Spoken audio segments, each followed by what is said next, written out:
Hello বন্ধুরা, কেমন আছো তোমরা সবাই? আশা করি ভালো আছো। পুতুলের সাজঘরে তোমাদের সবাইকে স্বাগত। আজকে তোমাদের সাথে শেয়ার করবো আমি এখন যাবো বাইরে কলকাতায়। সামনে সরস্বতী পুজো এসে গেছে, তো বাপির জন্য একটু কেনাকাটাও করবো, আর দেখি একটু আমাদেরও কেনাকাটা করবো, করে নিয়ে তারপর বাড়ি যাব।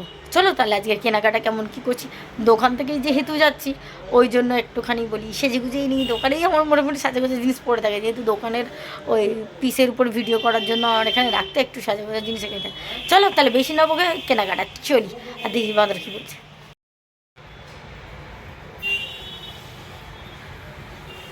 কেমন লাগছে বলতো আমাকে অনেক? ভালো লাগছে। তোর হাসি দেখে তো মনে হচ্ছে না ভালো লাগছে। তুই তো বলিস বাঁদরের মতো লাগছে।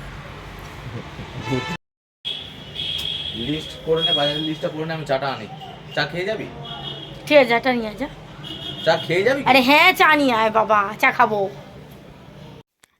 চলে এসেছি একদম রিলায়েন্স। আজকে একটু রিলায়েন্সই এসেছি। প্রথমে ভেবেছিলাম বাজার কলকাতায় যাব, তো বাজার কলকাতায় যেতে হলে আমাকে ফের আমতলায় যেতে হবে। তারপরে ওই জন্য অনি বললাম আমাদের দোকানের পাশেই একদম আছে মানে রিলায়েন্স। আমি বললাম চলো তাহলে দেখি ওখান থেকে, যেহেতু বাপির বেশি দেবো না, দুটো সেটই নেবো সরস্বতী পুজোর দিন পরার জন্য। ওই জন্য বলি এখান থেকে বেছে গুছিয়ে নিয়ে চলে যাই। আবার আমতলায় যাবো অত দূর থেকে, ওই যে অনি ওই গেঞ্জিটা দেখছে, কিন্তু বাপির জন্য মনে হয় ওই গেঞ্জিটা একটু ছোটো হবে। তো ভাবছি দেখি হালকা, যেহেতু এখন শীত শীত আছে, তো ইচ্ছা আছে একটু ফুল হাতা গেঞ্জি নেওয়ার। এখানে আবার অফার চলছে, এখন 3,000 টাকার কেনাকাটা করলে 1,000 টাকার ডিসকাউন্ট। তো ভাবছি 3,000 টাকার মতনই নিয়ে নেবো। দেখি চলো কী কী কিনে নিই, আর বাড়ি গিয়ে তোমাদের দেখাবো। আর ভাবি তো এমনি কাল বাদ পরশু আসে, এই যে কেনাকাটা কমপ্লিট।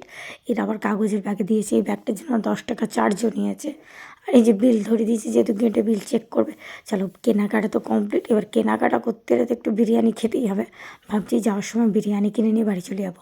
এই যে একদম হাজি থেকে বিরিয়ানি নিয়ে চলে এসেছে। আমাদের এখানে হাজিটা বেশ ভালো বিরিয়ানি করে, তো এই জন্য একদম বিরিয়ানি নিয়ে চলে এসে। অনেক বললো আর রাতে কিছু বাইরে মানে বাড়িতে আর কিছু বানাবো না, একেবারে যেহেতু দোকান থেকে বেরিয়ে দোকানে গিয়েছিলাম, দোকানের কাজকাম কমপ্লিট করে তারপরে কেনাকাটাতে গিয়েছি।